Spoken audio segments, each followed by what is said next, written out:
산타클로스 할아버지가 굴뚝을 타고 들어와 양말 속에 떡하니 선물을 두고 가는 거죠. 산타 할아버지는 왜 하필이면 어두운 밤에 활동해야만 했던 걸까요? 그것도 가톨릭이었어? 가가 가가 울면 안 돼, 울면 안 돼. 산타 할아버지는 우는 아이에게 선물을 안 주신대. 그런데 말입니다. 산타 할아버지는 대체 언제부터 전 세계 아이들에게 온갖 선물을 나눠주고 다녔던 걸까요? 루돌프 사슴코는 매우 반짝이는 코. 네. 산타 할아버지는 왜 하필이면 반짝이는 코를 가진 루돌프가 필요한 만큼 어두운 밤에 활동해야만 했던 걸까요? 오늘의 주제 눈치채셨나요? 오늘은 아기 예수의 탄생일이자 남녀노소 동서불문 누구나 기다리는 바로 그날 크리스마스를 둘러싼 재미난 이야기들을 가져왔습니다. 저는 하얀 눈이 내리는 화이트 크리스마스를 기다리는 최수지 세라피나 수녀고요. 그동안 우리가 몰랐던 크리스마스 이야기, 크리스마스도 가가 시작합니다.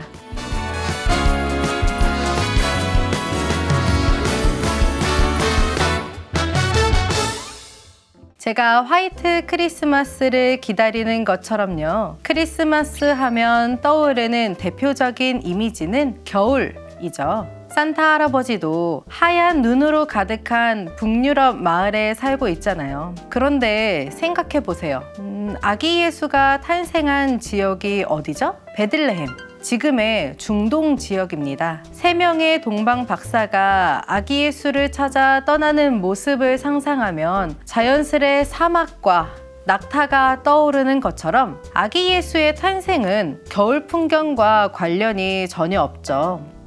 우리가 한겨울의 크리스마스를 익숙하게 여기게 된 건 애초에 크리스마스 날짜가 12월 25일로 정해졌기 때문이 아닐까 싶은데요. 그렇습니다. 크리스마스는 누군가에 의해 정해진 날짜라는 거죠. 사실 성경 어디에도 예수님이 실제로 언제 태어났다는 그런 기록은 없거든요. 가브리엘 천사가 성모 마리아께 나타나 두려워하지 마라 마리아야, 너는 하느님의 총애를 받았다. 보라, 이제 내가 잉태하여 아들을 낳을 터이니 그 이름을 예수라 하여라. 이렇게 얘기해준 날짜가 3월 25일이라는 점에서 대략 언제쯤인지 미루어 짐작해 볼 수 있을 뿐입니다. 그렇다면 어떻게 해서 12월 25일이 예수님의 탄생일이 된 걸까요? 12월 25일이라는 날짜는 고대 로마의 축제에서 비롯된 것으로 전해집니다. 고대 로마에서 12월 25일은 겨우내 짧았던 해가 다시 길어지기 시작하는 동짓날이어서 만물을 소생시키는 태양신 미트라가 탄생한 날로 여겨졌다고 하거든요.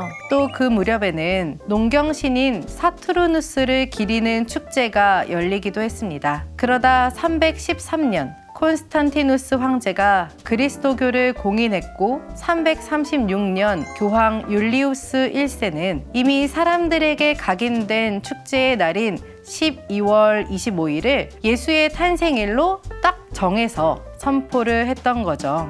크리스마스가 교회의 기념일이라는 거는 그 이름에서부터 확인할 수가 있는데요. 크리스마스는 구원자를 뜻하는 라틴어 크리스투스와 모임을 뜻하는 마사의 합성어입니다. 우리말로 하면 그리스도의 미사라는 뜻이죠. 크리스마스 때 흔히 하는 인사가 메리 크리스마스잖아요. 이 말은 즐거운 그리스도의 미사라는 뜻입니다. 크리스마스의 탄생과 관련한 또 하나의 궁금증, 성탄절 전날 저녁을 크리스마스 이브로 기념하는 문화는 언제 생겨난 걸까요? 굳이 따지자면 처음부터라고 할 수 있는데요. 3세기 유럽에서는 하루의 시작을 지금처럼 아침이 아니라 해가 질 때로 봤다고 해요. 그래서 해가 질 무렵부터 성탄을 축하했던 풍습이 오늘날의 크리스마스 이브로 남게 된 거죠. 그 기원이 어찌 됐건 크리스마스 이브에는 전 세계 어린이들이 기대하고 또 기대하는 아주 중요한 일이 벌어지는데요. 바로 산타클로스 할아버지가 굴뚝을 타고 들어와 양말 속에 떡하니 선물을 두고 가는 거죠. 저도 어릴 때면 성탄절 아침에 눈을 뜨며 얼마나 기대를 했었는지, 그런데 또 산타가 존재하지 않는다는 걸 깨닫고는 얼마나 실망을 했었는지 모두 공감하시죠? 전 세계 어린이들에게 기대와 실망을 안겨준 산타클로스 할아버지, 어디서 유래한 걸까요?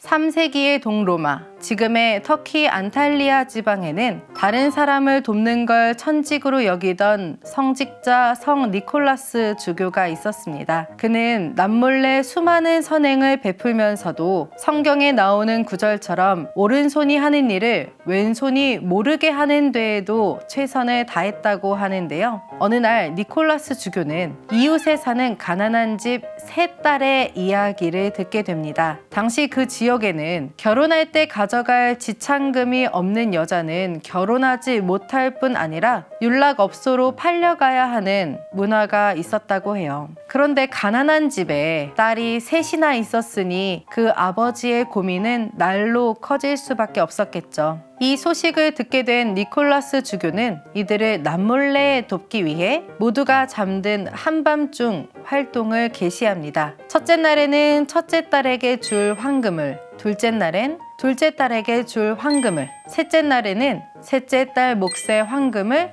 몰래 두고 오려고 했지만 세 번째 날에 딱 걸리고 말았다고 해요. 이틀 연속 황금이 놓여 있으니 세 자매와 아버지가 얼마나 놀랐겠어요. 대체 누가 이런 선행을 베푸는지 궁금했던 아버지가 은밀하게 숨어서 기다린 끝에 니콜라스 주교를 발견했던 것이죠. 주교는 이 일을 비밀로 해달라고 신신당부했지만 훗날 이 선행은 널리 알려지게 됩니다. 니콜라스 주교는 평소 남몰래 선행을 베풀기 위해 가난한 이들이 사는 집 굴뚝으로 돈주머니를 던져넣는 식으로 활동했다고 하는데요. 굴뚝으로 돈주머니를 넣으면 벽난로를 타고 집 안으로 들어가게 되잖아요. 이 주머니가 우연히 벽난로 주변에 걸어둔 양말로 쏙 들어가는 일이 잦았다고 해요. 그래서 성탄 전야에 산타를 기다리며 양말을 걸어두는 풍습이 이렇게 생겨난 것입니다.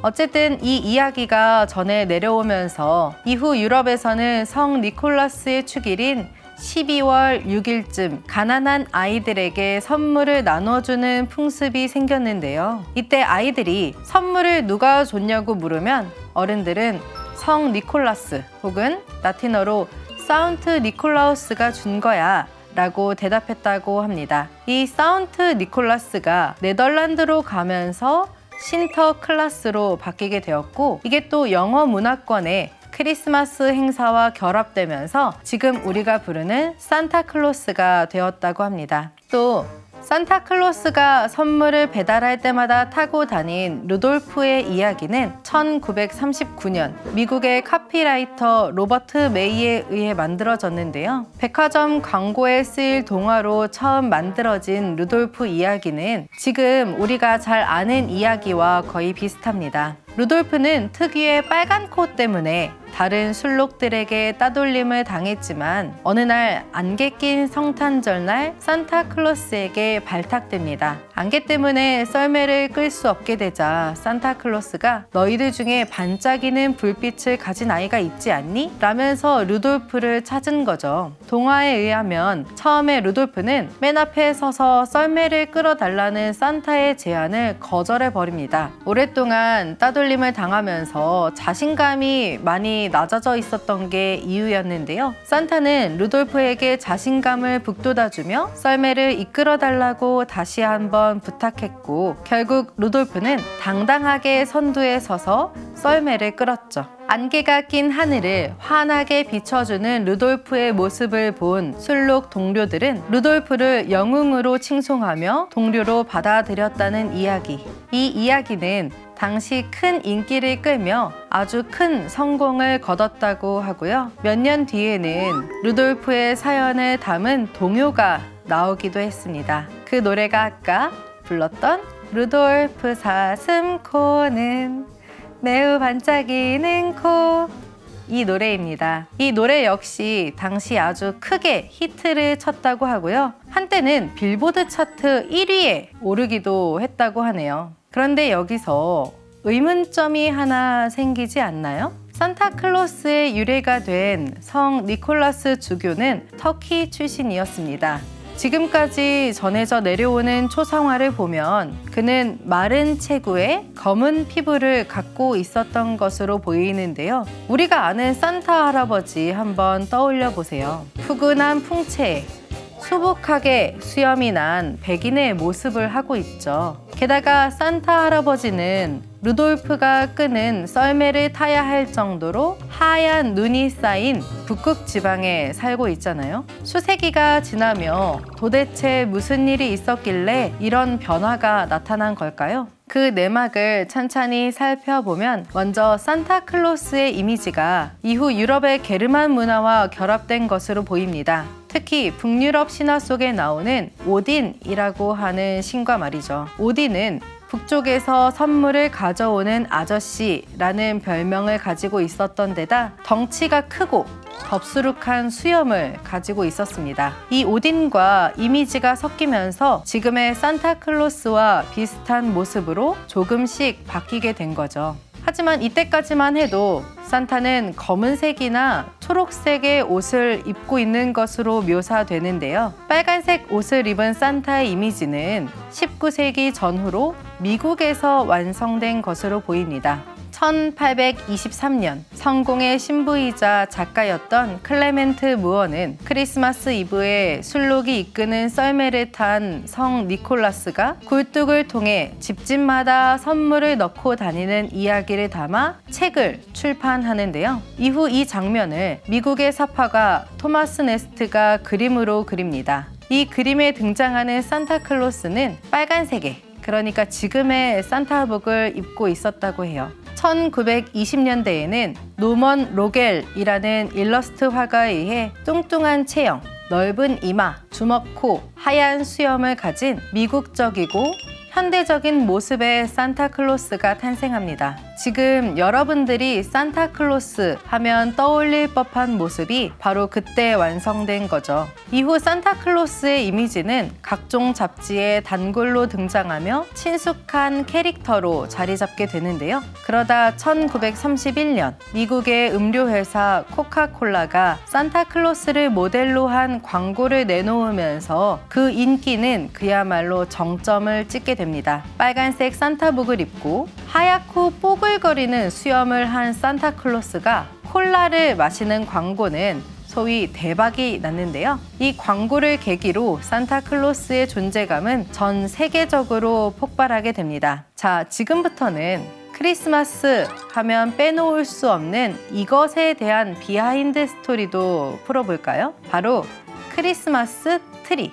크리스마스 때면 집집마다 또 도시 곳곳에 설치되는 크리스마스 트리는 과연 언제부터 생겨난 걸까요? 크리스마스 트리의 기원에 대해서는 여러 가지 가설이 존재하는데요. 공통적으로 독일에서 시작된 것으로 전해지고 있습니다. 가장 대표적인 가설은 8세기경 독일에서 선교 활동을 한 성 보니파시오의 이야기입니다. 성 보니파시오가 전나무에 사람을 제물로 바치는 게르만족의 풍습을 없애기 위해 모두가 보는 앞에서 그 나무를 베어버렸는데 신기하게도 그 자리에서 다시 전나무가 자라났다고 합니다. 이를 신성하게 여겨서 전나무 밑에서 예배를 드린 게 크리스마스 트리의 기원이 되었다는 설입니다. 또 상록수를 보면 삼각형 모양이어서 화살표 모양 같기도 하잖아요. 종교개혁자 마틴 루터가 산책을 하다가 하느님을 향해 하늘을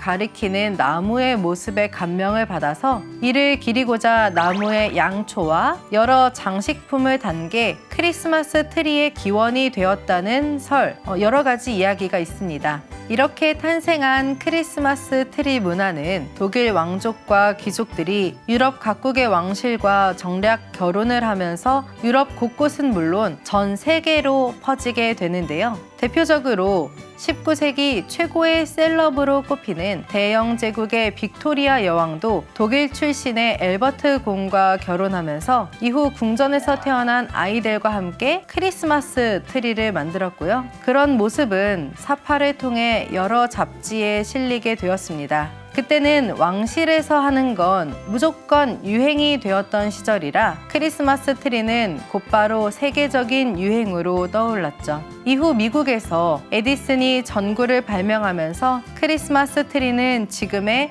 화려한 모습을 갖추게 되었습니다. 해마다 크리스마스가 되면 반짝반짝 빛나는 트리가 놓인 집에서는 크리스마스 파티가 열리고는 하죠. 이때 크리스마스를 축하하기 위해 크리스마스 케이크가 테이블 위에 놓입니다. 우리나라와 미국에서는 새하얀 생크림 케이크를 주로 먹지만 프랑스에서는 부시드 노엘이라고 불리는 케이크를, 그리고 독일에서는 슈톨렌이라는 케이크를 주로 먹는다고 하는데요. 크리스마스의 장작이라는 뜻을 가진 프랑스의 부시드 노엘은 다음 해의 풍작을 기원하며 크리스마스 이브에 장작을 불태우는 전통에서 비롯된 음식이라고 하고요. 하얀색의 슈가 파우더가 듬뿍 뿌려진 독일의 슈톨레는 보자기에 쌓인 아기 예수의 모습에서 유래한 케이크라고 합니다. 크리스마스의 이름과 날짜부터 여러 상징들에 담긴 재밌는 이야기들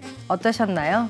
수세기를 거쳐 이렇게 다채로운 이야기가 전해져 온 건 예나 지금이나 아기 예수의 탄생을 축복하고 기리는 이들이 그만큼 많았다는 의미일 것입니다. 올해 다가오는 크리스마스는 어떻게 맞이할지 지금부터 고민해 보는 것도 좋겠죠? 저는 다음에 더 알찬 이야기로 돌아올 것을 약속드리고요. 크리스마스도 가가 여기서 마치겠습니다.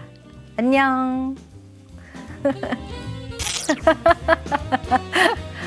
아휴, 노래.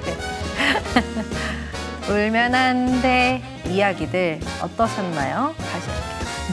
어떠셨나요? 어떠셨나요? 이게 발음이 잘 안 돼. 전에도 그랬는데 재밌는 이야기들 어떠셨나요?